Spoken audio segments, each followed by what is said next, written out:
bienvenue dans le petit ciné des Mexicains. Aujourd'hui, on va vous parler de Twilight. Ouais. Polo, Twilight, de quoi s'agit-il? Bah, c'est un film de vampires, mais on fait pas des vannes pour commencer en fait? Bah, je sais pas, moi j'ai pas de vanne à faire. Pourquoi, t'en as toi des vannes à faire? Non, j'ai pas de vanne à faire. Bon bah voilà, on va parler du film directement alors. Twilight, c'est quoi? Bah, tu vois Roméo et Juliette. Où ça? Non, je veux dire, tu connais la pièce de Shakespeare, Roméo et Juliette. Et bah c'est pareil, sauf que là c'est avec des vampires et qu'ils s'appellent Édouard et Bella. Ah ouais, d'accord, je vois, ok. Mais je connais très bien Shakespeare moi, tu sais. Quand je vais faire de l'aérobic avec mon pote Hamlet, il est d'origine turque, il vient me chercher chez moi en Alfa Romeo, et après on va chercher sa meuf Juliette, et on va faire de l'aérobic. Et alors je vois pas bien le rapport avec Shakespeare, mec. Bah si, parce que quand je vais à l'aérobic, qu'est-ce que je fais? Bah j'aspire et Shakespeare. J'aspire et Shakespeare. Pedro, me souffle pas dessus s'il te plaît. Je parlais du dramaturge britannique, digne sujet de Sa Majesté la Reine d'Angleterre. Celui qui, selon certains historiens, qui ne manquent pas d'audace bien sûr, n'aurait jamais existé. Bah comment il a fait pour écrire des livres s'il a jamais existé? Justement, c'est là qu'est tout son génie. Tu parles d'un génie, c'est comme le français qui faisait du théâtre là, avec ses cheveux frisés. Il avait tellement de poudre sur sa tête que je croyais qu'il était pâtissier. Comment il s'appelait déjà Molaire ou Mollard ou Mola Omar ou je sais pas quoi là. Pedro, je crois que tu veux parler de Molière. Non, c'est pas ça. Enfin bref, c'est pas grave. Dis-moi Polo, tu crois que ça existait l'aérobic au temps de Shakespeare?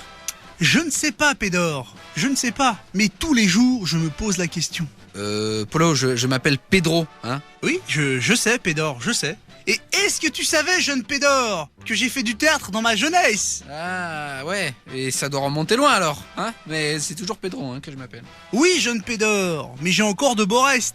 J'ai joué Hamidou de Bergerac dans une adaptation libre, enfin très libre d'Edmond Rostand à la MJC de Barbès. Tu veux que je t'en fasse un petit bout? Non, merci, non. Ah non! C'est un peu court, jeune homme. On pouvait dire, oh Dieu, bien des choses en somme.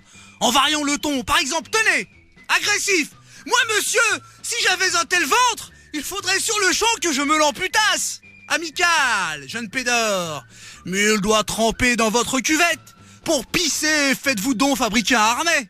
Descriptif, c'est un bide, c'est un tonneau, c'est une barrique. Que dis-je, c'est une barrique? C'est une citerne. Curieux. De quoi sert cette besace ventrale? De coussin, monsieur? Ou de garde-manger? Gracieux. Aimez-vous à ce point les kebabs que paternellement vous en mangez des tonnes et finissez votre repas avec un bon plat de pâtes? Bon, c'est bon, Polo, c'est bon, on a compris, t'as fait du théâtre quand t'étais jeune, ok. Et si on en revenait à Twilight plutôt, ou Twilight, là, je sais pas quoi.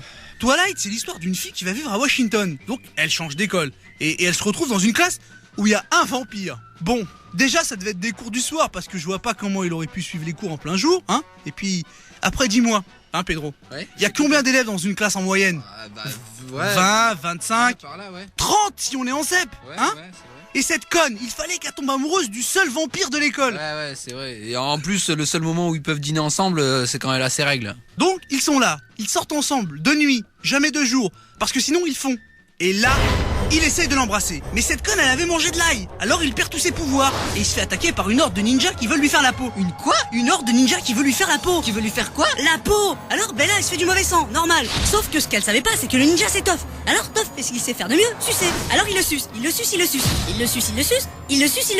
À un moment donné, tu crois qu'il va arrêter de sucer, mais non, il continue. Sauf qu'en suçant, il est devenu vampire. C'est pour ça qu'il est tout blanc et qu'il vit la nuit et que sa peau tombe en miettes quand les jours rallongent. En plus, il l'a tellement sucé qu'il lui a enlevé tout le mauvais sang. Et là, le vampire, il lui met dans le cul. Et après, qu'est-ce qui se passe? Mais j'en sais rien, moi. Tu crois que je l'ai vu, ce film, hein? Bon, ça y est, on les a fait nos 3 minutes, là. Allez, on peut arrêter. Comme ça, de but en blanc. Bah oui, tu veux quoi? Qu'on se fasse la bise? Bah non, mais... merci, c'est bon. Allez, au revoir, Pedro, au revoir à tous, et à bientôt pour un nouveau petit ciné des Mexicains. D'accord. Polo, dis-moi, comme je suis pas très fort en anglais, y a pas de temps ça, mais vas-y. Ça veut dire quoi, Twilight? Bah justement, ça tombe bien puisque Eric et Ramsey viennent d'arriver. Eux, ils vont nous le dire. Bah ils sont là. Bon, alors Eric et Ramsey, ça veut dire quoi, Twilight? Oh, le petit chat, Non, pas le petit chat, Eric. Arrête. Concentre-toi. Qu'est-ce que ça veut dire, Twilight? Mettons-nous en situation. En situation là. Ici. Twilight. Alors, c'est quand par exemple j'ai une grosse envie de chier. Ça fait mal, ça pousse, ça pousse. Et je peux pas me retenir. Voilà. Alors, je vais aux toilettes. Aux toilettes, twilight, avec l'accent anglais. Anglaise. Nous ne voyons pas d'autre explication.